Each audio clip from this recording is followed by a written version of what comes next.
Now, here are your hosts, Hank Davis and Alex Cruz. Hello, everyone, and welcome to Revolution Cast. Revolution Cast is brought to you by AudioEditingServices.com and by PodcastDirector.com. Polish your podcast at PodcastDirector.com. I'm your host, Hank Davis, and joining me on the line, he is my partner in crime. He's Mr. Alex Cruz. How the hell are you? Hey, I'm glad to be doing this podcast after such a busy and extremely hectic week. Yes, I want to apologize to the listeners as well, but it has been one heck of a last couple weeks for both of us, so it's been really challenging to get this done. So I'm kind of thankful that we just have, one more episode before they go on hiatus, or two? I believe 2 more episodes. Okay. But the way that they're pumping the next episode, you think it's the finale for some time, but... Yeah, it feels like it.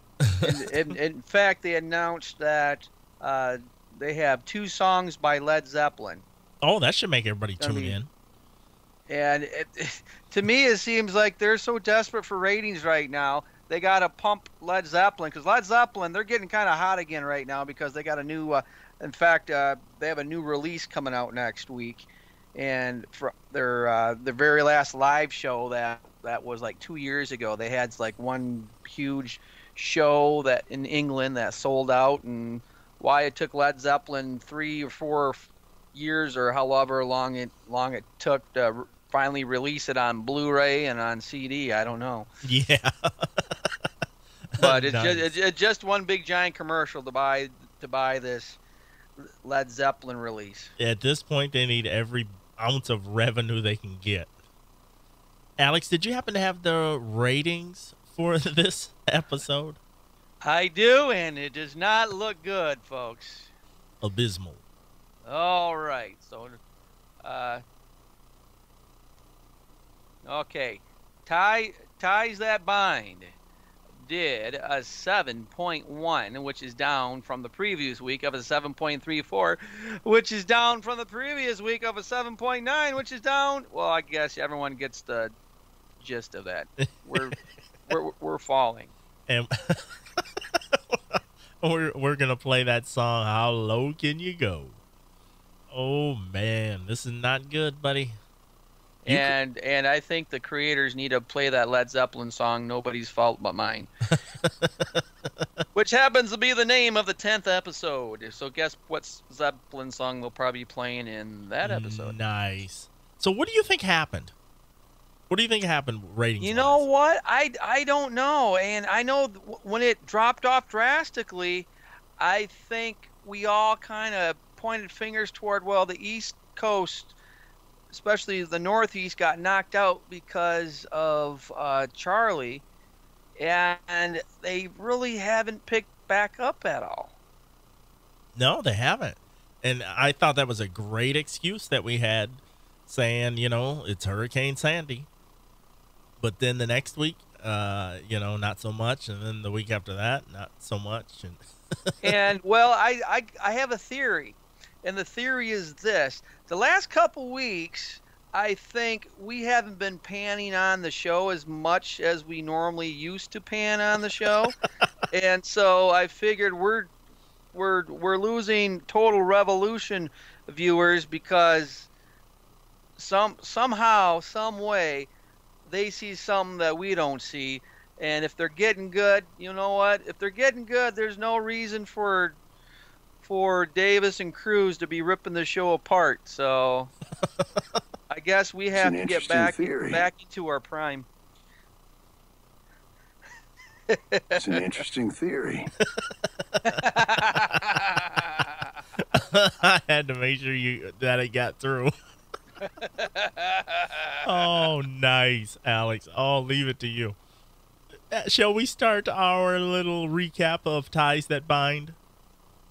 Let's do it. All right, we start out in Freeport, Pennsylvania, 290 miles outside of Philadelphia. Nora is getting the go-over by one of the militia guys at this bridge they're trying to cross. So it's Miles, Charlie, and Aaron. They're off in the distance, and they're waiting for her to, get them through so she can they can all cross this bridge. Because it would just be too far out of the way to go another route at this point. But Strausser and company are waiting for the gang. Miles kind of spots them, and he's like, when I say run, let's run. So the gang has to turn around and run for it. And here's another point of inept guards. So they're chasing them. They're right on them. So the fellowship hides in this old building. And then here comes inept militia guard number 1. He comes, to where they're at kind of, and just kind of looks around a little bit. And then, I can't find him. How come you wouldn't thoroughly search these places? I don't understand that on this show. Because evidently he's frightened of something. Because he should have been wearing a darn red shirt.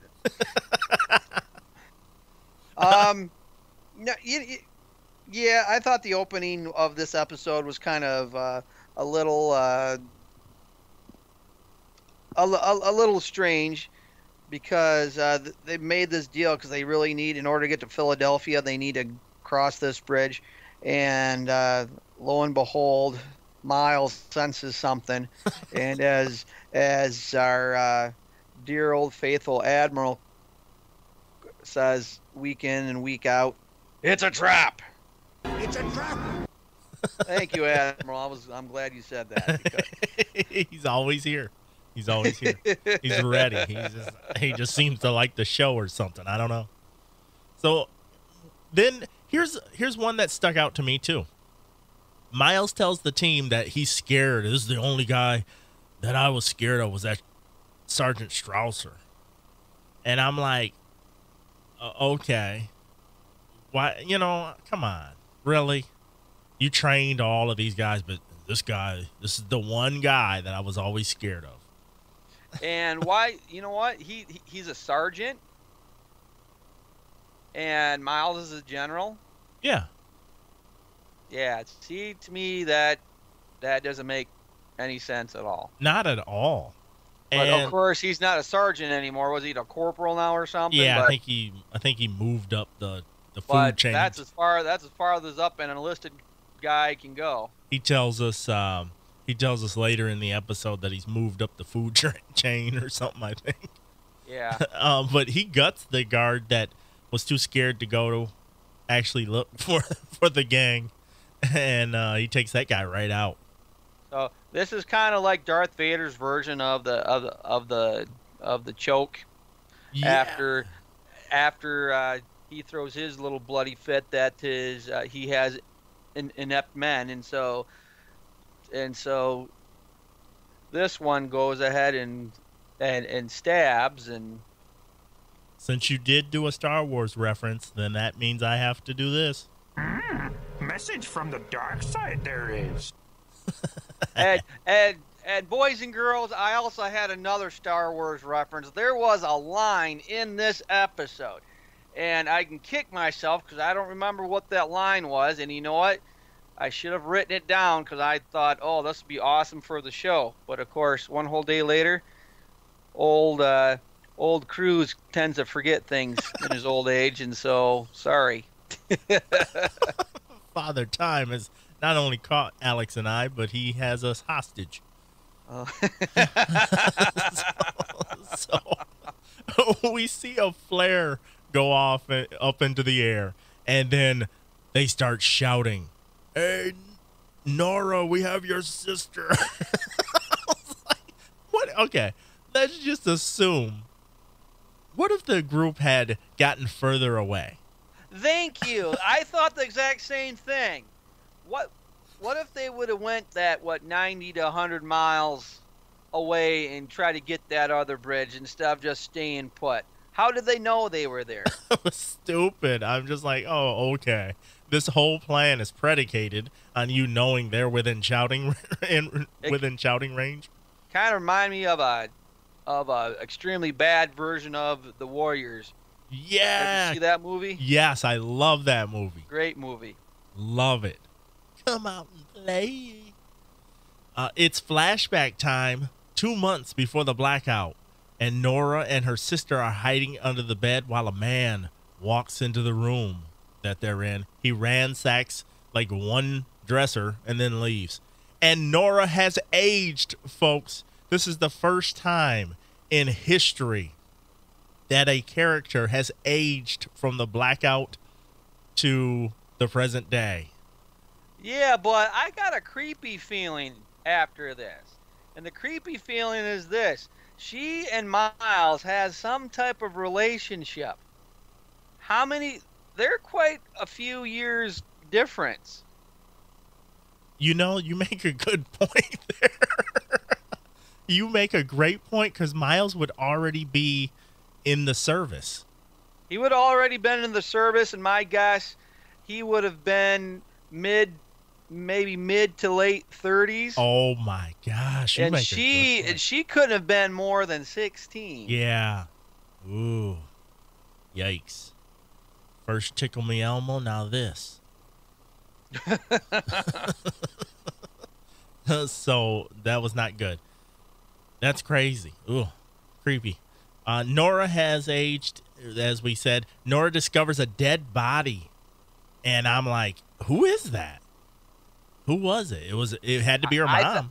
I think it was. But her mom. The way it looked, you know, and I'm not trying to be offensive here, but when I saw them big feet and stuff, I was like, is that the dad? it didn't look like feminine features there, just to me. I'm sorry. Well, maybe she had a beard too. I don't know. We didn't see that part. We didn't get that. Performing now at the circus. Strasser gives Nora an hour deadline for the pendant and Miles. And I was like, how convenient, you know, because the show was an hour and all. So that's awesome. Miles tells Charlie. I guess this is real time now, like 24. Yeah. Click, click, click. Miles tells Charlie that it's her boyfriend that told them. And did you notice that Charlie does not dispute this? She doesn't go, hey, he's not my boyfriend. She never says that. She's just like, oh, you know, like, yeah, he probably did say something. Yeah. If it were me, I'd be like upset that you said that's I your think dude. I think after the last episode, she's not her usual spunky self for some reason. No, she was very subdued in this episode. If you ask me, like somebody told her to tone it down. Somebody tuned into the podcast and said, you know what? You need to tone it down, young lady. And her clothes didn't even get any skimpier either. I don't understand that.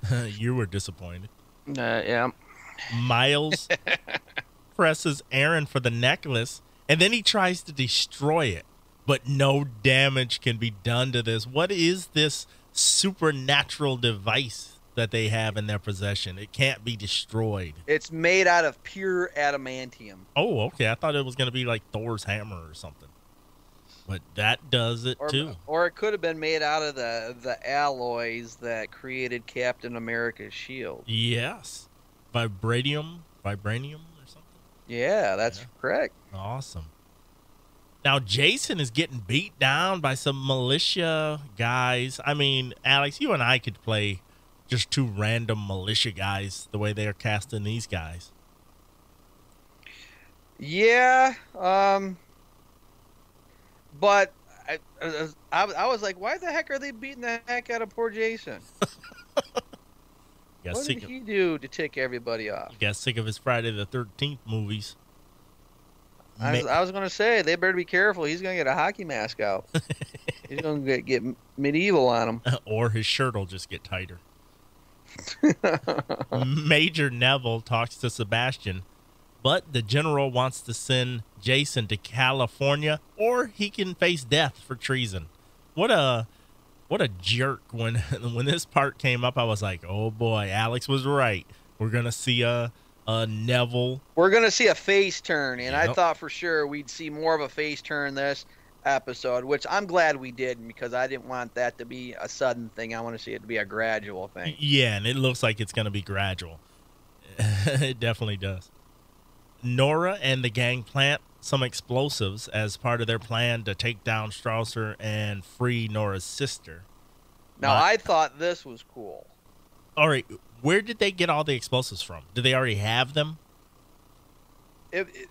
Okay, I'm gonna tell everyone the funny thing. As I was watching this part, right here, I was reading online as they're getting ready for a MacGyver movie. What? They're coming out. They're in the stages of a MacGyver movie, and it hasn't been revealed. I don't think it's going to be.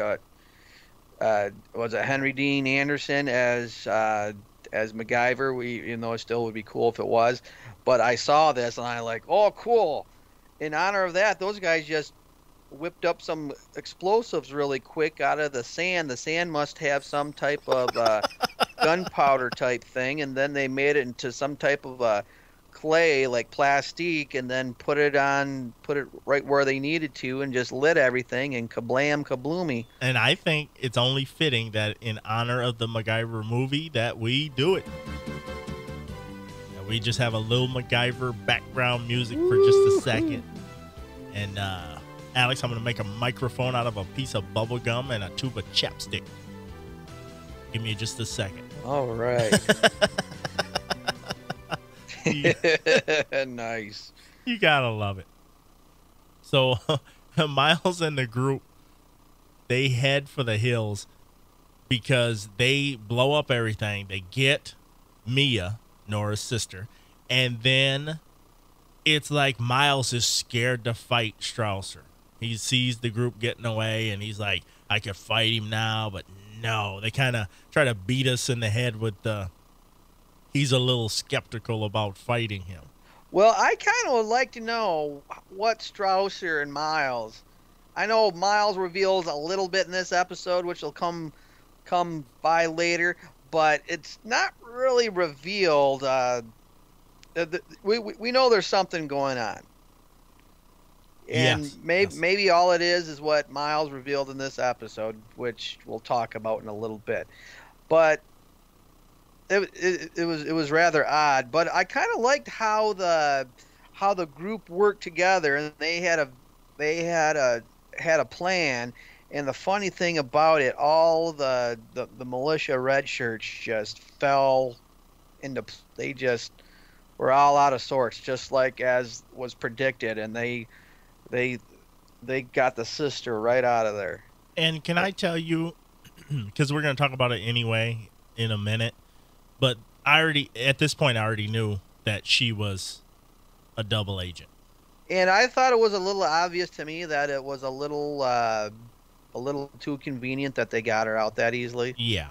So I figured, and then later on, of course, they're gonna go and see their dad, quote unquote, supposedly. Allegedly, exactly. And then that's where it was revealed that, another face turn. Or a heel turn, rather. Yes, a heel turn. So it was that evident already. I was like, oh, geez, I already know this. So now the Fellowship is +1 with Mia in the mix. She thinks that they are nuts for heading into danger. Just then, Strausser and the boys ride up, and he does an incomplete search. I'm just like, okay, you just clearly just heard something, but let me just twist my head left and right in the beginning of the tree line. Oh, don't see anything. It's like these searches they're terrible, man. If I get lost, don't send anybody from Revolution to find me, okay? Please. I'm serious. Please don't do that.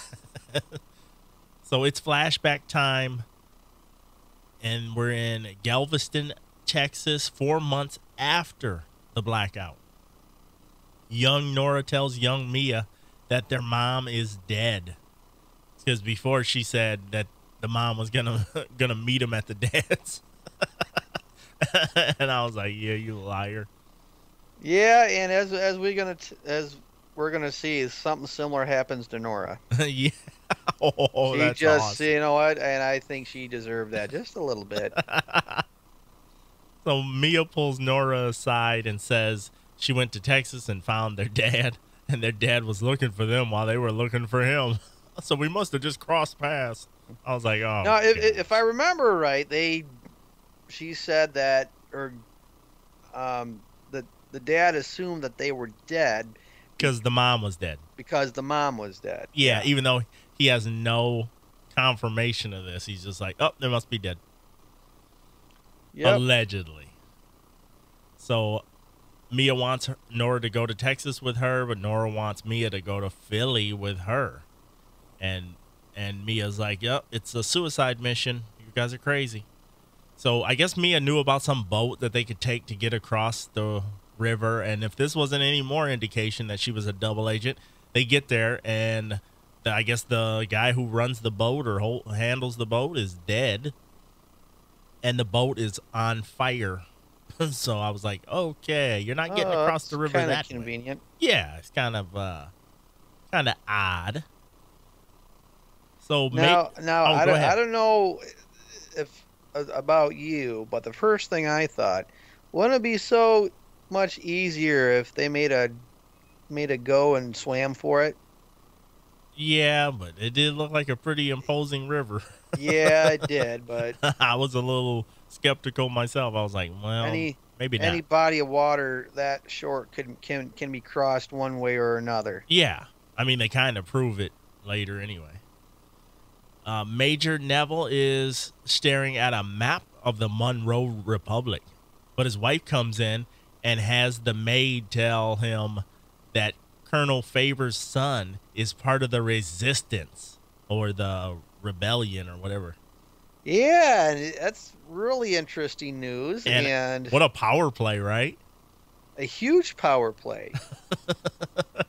and to me, this episode proved who actually wore the true pants in that relationship with Neville and his wife. Alex, can we just say who wears the pants in most relationships? I mean, I have a girlfriend, so I'm kind of aware of how this goes. The Fellowship has to regroup when Mia and Nora say their goodbye, and then Mia tries to convince her to go, but Nora won't. But just then Charlie intervenes, and she tells Nora that she has to go with her sister. And then Nora, over 18 Nora, lays a big kiss on Miles. And he says he doubts they'll ever see each other again. And she's like, that's what you said last time. I thought that was a good line. No, I thought it was kind of weird that Charlie was the one that talked her into, yeah, why don't you go? Yeah, why don't you go be with your sister? Because she's just family-oriented. And they keep using that dang phrase the way they use it. That's her family. I'm like, shut up. Somebody say relative or something different. Colonel Faber is in bad shape because Sebastian has him tied all up and he's getting the crap beat out of him. So it's like, oh, how's it feel, pal? Yeah, and they killed his son. So Sebastian wants to know how Tom found out. And Tom won't tell him. He's like, I have to have some of my own trade secrets. I thought that was smooth. It was pretty smooth. And it was pretty ballsy, too, because you could end up getting killed. Because Sebastian is definitely, if they're trying to make any point this episode, and every episode, he's unstable, buddy. Yeah. So Sebastian is going to leave Jason there, but if he steps out of line, and you've seen that, you know he's gonna because he likes Charlie. So right, he'll take off his shirt for anybody. So you know that's going to be trouble. I think we're on Team Edward here. And then Faber and Neville have a stare down. What was that about? That looked pretty intense. Like, oh, you were the one that told on me. And I was like, uh-oh. You better hope they kill him. Yeah, no kidding. I think it was more of a stare, like, hi, I got you. Oh, yeah. You could tell. Tom was like, he was like, ha, ha, ha, how's it feel? Yep.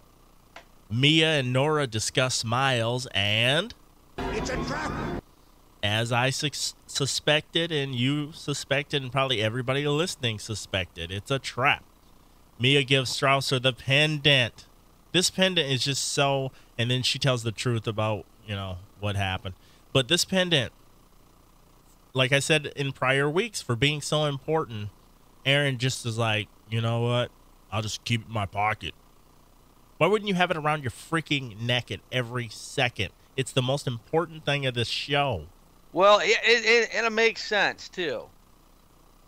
And it's like, it's funny that there's this conflict between Miles and Aaron that stemmed from the beginning of the episode, like with Miles saying, "Oh, okay, all right, everybody, I figured out what was so similar. It was not a Star Wars reference. Oh, what was it? It was a Lord of the Rings reference. Awesome. Because remember, at almost every week, because we start the very first episode, I made a reference to this group as the Fellowship. They are. And so now we have two of the Fellowship members fighting over the Precious.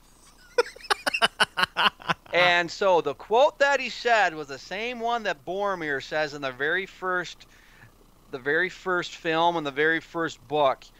The fact, like what a precious little thing. He said something to Miles, said something like that about the pendant. And I'm like, oh my word, that's word from Lord of the Rings. So Aaron would have to be Frodo because he is the bearer. Right, and Miles was Boromir because this, even though he's not going to end up like Boromir did in both the film and the book, but that's exactly what he said when Boromir had the ring that Frodo had dropped. And he picked it up, looked at it, and there's kind of some tension, like, oh, is he going to give it back or is he going to keep it for himself? And that's exactly what Miles did. Oh, my goodness. But Boromir gave it back to Frodo and says, this is a precious little thing, or something to that extent. And then Miles said the exact same thing. And I'm like, oh my word, this is another Lord of the Rings reference. What would an episode of this podcast be without us going off the rails? I love it. I love it. Don't be started. I love it. But that's a great point. I mean, it's just every cliche line in every movie and every TV show, just all wrapped into one. Is there any originality anymore? Now, this is where it gets good, though. Miles, Charlie, and Aaron, they figure out the pendant's gone because Aaron's flipping out. And then Aaron accuses him of taking it. And that's when I was like, there's the Lord of the Rings right there. And there's, again, the Precious. They don't have the Precious anymore, so they're freaking out. Yeah, they're fighting each other, kill each other. And Aaron, he really bucked up this week, man. Again, I like it. This is the new Aaron. He's getting tough because his wife is going to show up here pretty soon. He's finally going to be the man he needs to be. Strausser and the boys show up with the big guns. But Nora, she takes out a guard and gets one of the guns. Miles brings up the dirt on Strausser. And, you were in a mental institute before the blackout. Yeah, this is where we get to find out why maybe he's freaking out just a little bit about Strausser. Strausser was a mental institute patient. And I guess they don't hold that against you in a militia. Because I think in an army that you would not be. I guess it's okay. Yeah, if you're a psycho, that's okay. Come on. We take psychos, everybody. Come on. So Nora starts shooting some of those militia guys. And it frees up Miles. And then what did you think about this? When Miles tries to shoot Strausser, oh no, I'm out of bullets. What did you think of that? A little too convenient. Way too freaking convenient. Ridiculous, if you ask me. Absolutely ridiculous. I didn't buy it whatsoever. No. He's like, oh, no. So then they fight, but he can't kill him because more of those militia guys show up. So the gang has to jump off a cliff into the river. Did you see how wild the water was below? Wouldn't you lose somebody in that? Wouldn't somebody be dead? You know what? I guess I consider myself a pretty decent swimmer, and I've been in strong current rivers before, but nothing that looked anything like that. That looked deadly. Deadly. And I know earlier I said, yeah, they should just jumped in right then and there. But if you would have seen the current, I'm not so sure. I didn't think it was, I know it was the only option, but I thought that it was a little unrealistic that everybody's fine. And I thought this whole scene there, all the firing going on, no one getting hit really, except, of course, the bad guys getting hit. Yeah. Are these guys really that bad of a shot? Yeah, you've got all this practice. You're the only one that has weapons, and you probably have a lot of practice and a lot of time on your hands, but you suck at being a bad guy. Terrible. So now the gang is camped out, and Aaron and Miles talk about the pendant, and that was an uncomfortable conversation. Mm-hmm. And when Aaron has the line of the week when he says, well, maybe Monroe will turn on the lights and buy the world a Coke. I was like, yes, that was pretty good. And Aaron, he stands up to Miles again. And I was like, oh, my gosh, this dude he's like rock solid now. Well, he got cojones. Yeah, he got 2 episodes ago. Yeah, that's what getting shot in the canteen will do for you. Nora apologizes to Charlie for what I don't know. I mean, that was her sister that she went with and trusted and went with. I mean, how could you have to apologize for that? But whatever. So it's flashback time one more time, and Mia asks Nora if they're going to die, and then they have their own little exchange, which I didn't really think that flashback was that relevant to me. Maybe somebody else out there got something out of it that I didn't, but I thought to myself, wow, okay, that's, 30 seconds I can't get back. So, and then how fast, okay, so how many miles do you think they were away from Sebastian? Because how fast does Strausser show up with the pendant? Well, since he was certified being nuts, they got the superhuman power, supposedly. So maybe his superhuman power was speed, and he can run as quickly as the Flash. Not bad. You and my mom, with the crazy people have superhuman powers. Love that. Love it, love it, love it. So Jason is pretty beat up while Tom is having some drinks and talking to his wife, Julia. So Julia's kind of beating around the bush at first, but now she says that, hey, Sebastian's out of control and he's unfit to lead. She wants Tom to be the new leader. And you could see that look on Tom's face, the way they have his hair. I said, Tom is having an Obama moment. He's got the slight gray on the sides and stuff. I was cracking up. I was like, oh, here we go. If he starts talking about hope and change, I'm turning it off.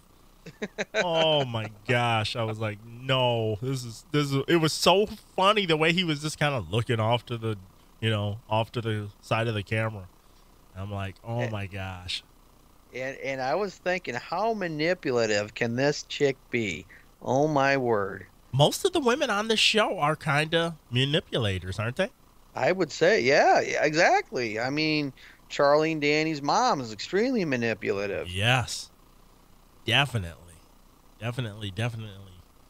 So Rachel is working on something when Sebastian brings in the pendant. Now, this is the part I don't get. Why did he say to her at that point, now you have everything you need? Didn't she tell him that he needed to get all 12 pendants? Either that or maybe they now have all 12 pendants. They can't because of Grace and Randall. Oh, yeah. There's no way they have all 12. And I was just sitting there like, huh? Excuse me? You have everything you need? Unless he's saying she just needs one to test some stuff with or something. Right. Well, maybe that's the only one they need. Maybe they can reproduce. Ooh, good thought. Good thought there, my friend. So maybe they only need 12 if they figure out a way to reproduce it. I don't know. It's an interesting theory.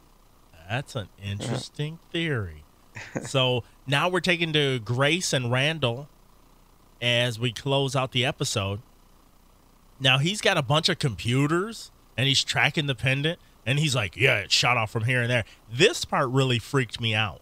And then Grace is like, well, what are you going to do? And he's like, I'm not doing anything. You're going to handle it.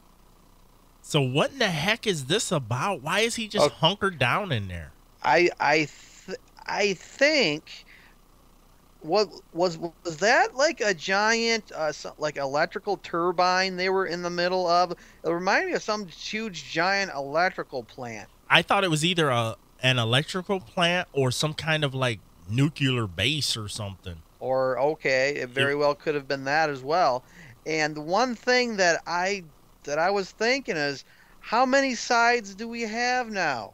We have all these little factions in this episode, and in this whole TV show, all these little groups. You got you have Monroe and his people, and now we have Neville and his wife gonna overthrow the government. So this is a little group here. We got the Fellowship. We have the Patriots, the Patriots of the United States of America, the Rebel Alliance, and now we have Randall and what, Nora, is that her name? Yeah. So, or Grace. I'm sorry, Grace. I'm sorry, I was reading the email. That's a little confusing for some reason. It's Grace. like we got all of these people, and pretty soon it's going to get way too confusing. If they ever have an episode where she does something amazing, I'm done watching the show. Amazing Grace. Yeah, that's pretty funny. My wife got a stool out and was sitting in front of me on the stool. I said, "Oh, is that stool kind of loose?" And she was the only one that got it, and everyone other didn't think anything of it. My wife just started cracking up because she knew exactly where I was going with that. I tell you what, me and you, we kind of go down the rabbit hole with our little jokes sometimes. Shall we talk about the next episode? Yeah. The first Zeppelin song. It's called Kashmir. Miles, Charlie, and the gang head for Monroe's lair at Independence Hall. But they run into trouble when they can't separate fantasy from reality. Danny grows suspicious of Rachel. Okay, now what in the heck does it mean that they can't separate fantasy from reality? Are they all hopped up on some crazy drugs or something? Must be, yeah, I think you got it. Must be some type of drug or something. And then Danny is just now getting suspicious of Rachel. I mean, hasn't he already been suspicious for a couple I would have episodes? been suspicious when I first saw that she was alive. Yeah. And it's like, just now, he's getting suspicious. I'm like, okay. So I am curious to find out how come they can't separate reality from fantasy. Yeah, that's a little odd.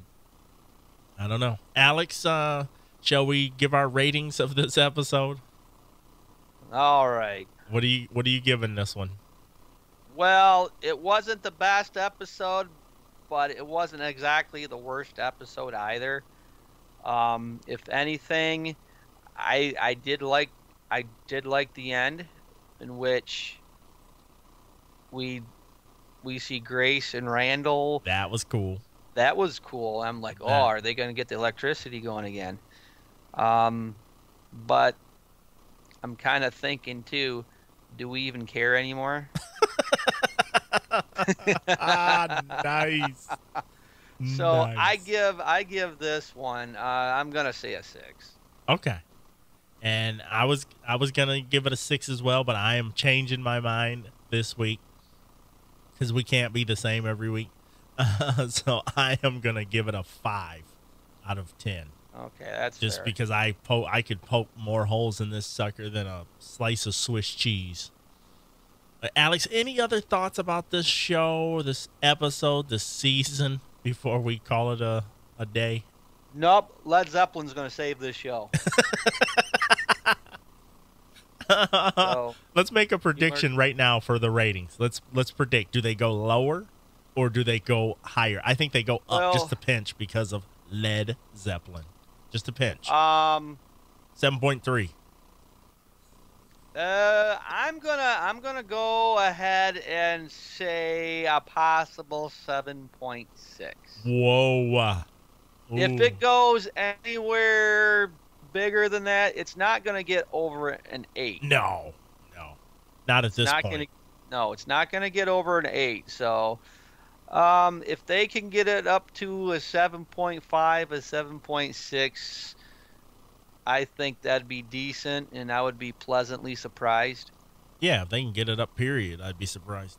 The ratings, I'm talking. Yeah. You did say the ratings, folks. Nice. All right. Anything else, buddy? No, nothing else. So the next 2 episodes are unfortunately going to be it for us for a couple months. So we can get our batteries recharged and survive the holidays. You said it. Folks, I just want to mention a couple things. Just make sure you're heading to tpenetwork.com. That's the new main hub site. We changed the site a couple weeks ago. And check out the stuff that we have there. I have links to my other sites, so audioeditingservices.com and podcastdirector.com. Also have some hilarious Cafe Press t-shirts. They're just going to be a limited edition run, and there's some hilarious little sayings on the front of them. Ooh, So I can't wait to see this. So if you want to capture some Tiger Prince Entertainment gear while it's being sold, because we're not going to keep it up for long, just head there. It'll be right on the front page of the website, tpenetwork.com. I've got some training modules coming out for podcasters. So if you're a podcaster and you want to get a blog or a podcast site up and running and stuff, I've got training modules coming out soon. So just hang out there and keep up to date on all the latest happenings.